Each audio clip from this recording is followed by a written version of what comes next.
Bismillahirrahmanirrahim. Assalamualaikum warahmatullahi wabarakatuh. Anak-anakku sekalian, siswa-siswi Min 19 Jakarta Barat yang Ibu sayangi dan Ibu banggakan.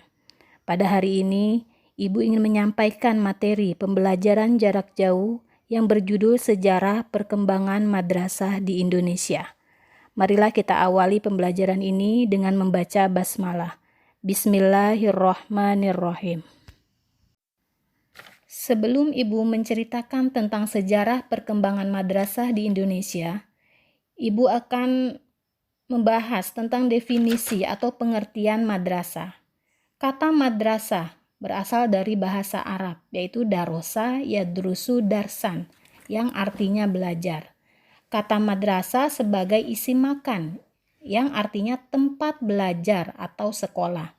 Secara umum, tidak menunjuk suatu tempat tertentu dan bisa dilaksanakan di mana saja, di rumah, di surau, di masjid, atau di tempat lain sesuai situasi dan kondisi. Tempat-tempat tersebut dalam sejarah lembaga-lembaga pendidikan Islam memegang peranan sebagai tempat transformasi ilmu, di mana anak-anak didik memperoleh pelajaran mengenai agama dan keagamaan bagi umat Islam. Dalam perkembangan selanjutnya, kata madrasah adalah suatu gedung atau bangunan tertentu yang dilengkapi fasilitas, sarana dan prasarana pendidikan untuk menunjang proses belajar ilmu agama, bahkan juga ilmu umum. Di masa kolonial, pendidikan Islam hanya terbatas pada pesantren dan surau atau masjid dan masih bersifat tradisional. Kemudian pada tahun 1909, madrasah pertama di Indonesia muncul, yaitu Madrasah Ahmadiyah di Kota Padang, Sumatera Barat, yang didirikan oleh Syekh Abdullah Ahmad. Setelah itu, madrasah-madrasah lain pun tumbuh berdiri. Seperti Madrasah School yang didirikan pada tahun 1910 di Kota Batu Sangkar, Sumatera Barat oleh Syekh M. Tholib Umar.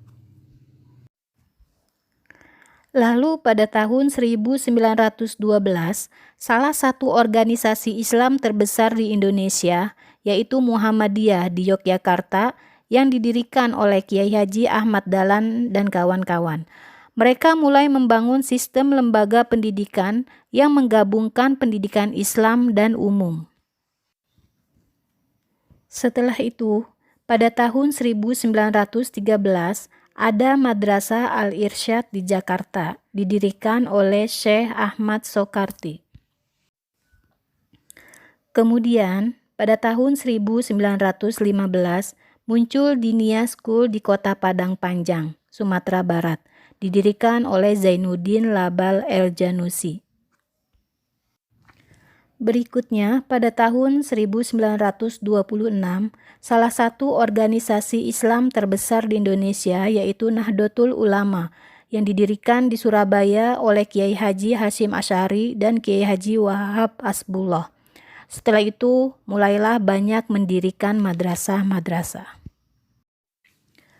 Munculnya madrasah sebagai lembaga pendidikan Islam ini dipicu oleh kekhawatiran dari umat Islam di Indonesia terhadap pemerintah Hindia Belanda yang mendirikan sekolah-sekolah umum tanpa mengikut sertakan pendidikan Islam di dalam kurikulumnya. Madrasah pada masa Orde Lama. Pada tanggal 3 Januari 1946, pemerintah Orde Lama resmi membentuk Departemen Agama. Lembaga ini secara intensif memperjuangkan pendidikan Islam di Indonesia. Pada masa Orde Lama ini, terjadi perkembangan madrasah yang signifikan, yaitu didirikannya pendidikan guru agama dan pendidikan hakim Islam negeri. Dalam hal ini, madrasah dimaksudkan untuk mencetak tenaga-tenaga profesional keagamaan, di samping mempersiapkan tenaga-tenaga yang siap mengembangkan madrasah. Madrasah pada masa Orde Baru.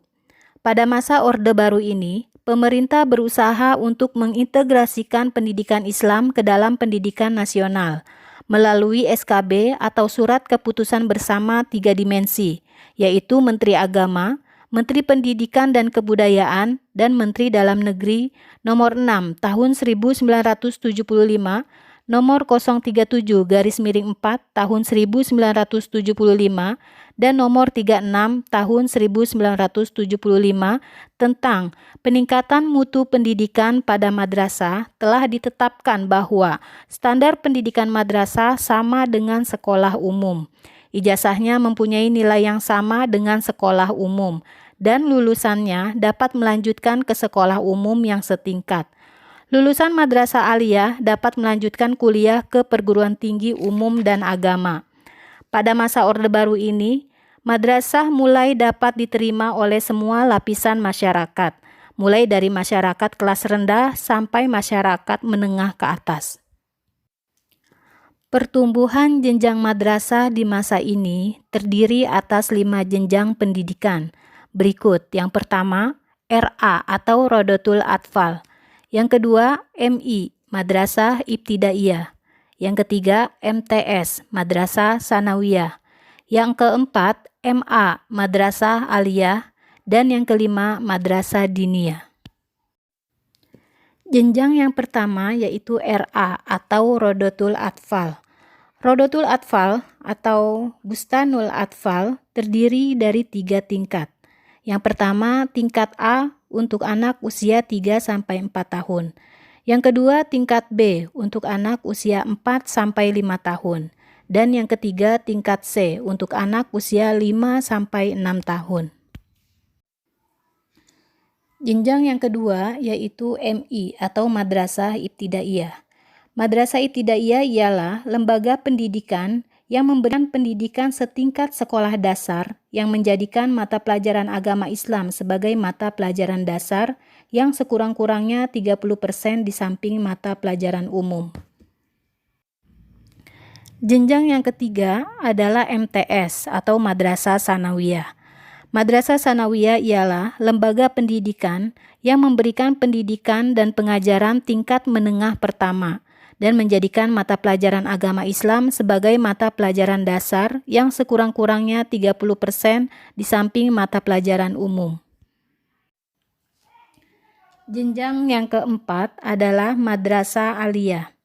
Madrasah Aliyah ialah lembaga pendidikan yang memberikan pendidikan dan pengajaran tingkat menengah ke atas dan menjadikan mata pelajaran agama Islam sebagai mata pelajaran dasar yang sekurang-kurangnya 30% di samping mata pelajaran umum. Dalam perkembangannya, Madrasah Aliyah memiliki jurusan-jurusan pendidikan, misalnya jurusan ilmu agama, jurusan ilmu pengetahuan alam, dan jurusan ilmu pengetahuan sosial. Dan yang terakhir adalah Madrasah Diniyah. Madrasah Diniyah ialah lembaga pendidikan dan pelajaran agama Islam yang berfungsi terutama untuk memenuhi keinginan orang tua agar anak-anaknya lebih banyak mendapatkan pendidikan agama Islam. Madrasah Diniyah ini terdiri 3 tingkat. Yang pertama, Madrasah Diniyah Awaliyah, ialah madrasah diniyah tingkat permulaan. Yang kedua, Madrasah Diniyah Wusto, ialah madrasah diniyah tingkat pertama. Dan yang ketiga adalah Madrasah Diniyah Ula, ialah madrasah diniyah tingkat menengah atas. Jadi, madrasah ini terbagi menjadi 2 kelompok. Yang pertama, madrasah yang menyelenggarakan pelajaran agama 30% sebagai pelajaran dasar dan pelajaran umum 70%. Contohnya Madrasah Ibtidaiyah, Madrasah Sanawiyah, dan Madrasah Aliyah. Dan yang kedua yaitu madrasah yang menyelenggarakan pelajaran agama Islam murni yang disebut dengan Madrasah Diniyah. Nah, anak-anakku sekalian, dari materi yang telah Ibu sampaikan tadi, dapat Ibu simpulkan bahwa madrasah sebagai tempat untuk belajar agama dan keagamaan. Dalam sejarah perjalanannya, berkembangnya madrasah sangat baik dan mengalami banyak kemajuan. Namun hal tersebut bukan tanpa proses, melainkan dengan melewati berbagai rintangan, hambatan, dan permasalahan. Perkembangan madrasah pun didukung oleh berbagai aspek, mulai dari kepedulian umat Islam terhadap masa depan pendidikan agamanya, baik secara individu maupun kelompok, hingga kebijakan-kebijakan pemerintah dalam mengelola sistem pendidikan agama Islam. Anak-anakku sekalian, sebelum Ibu mengakhiri materi ini, Ibu akan memberikan pertanyaan, tolong dicatat dan dijawab pertanyaan berikut ini. Pertumbuhan jenjang madrasah di masa ini terdiri atas 5 jenjang pendidikan. Sebutkan dan jelaskan. Baiklah anak-anakku sekalian, telah selesai pembelajaran kita pada pagi hari ini. Ibu akhiri dengan sebuah pantun.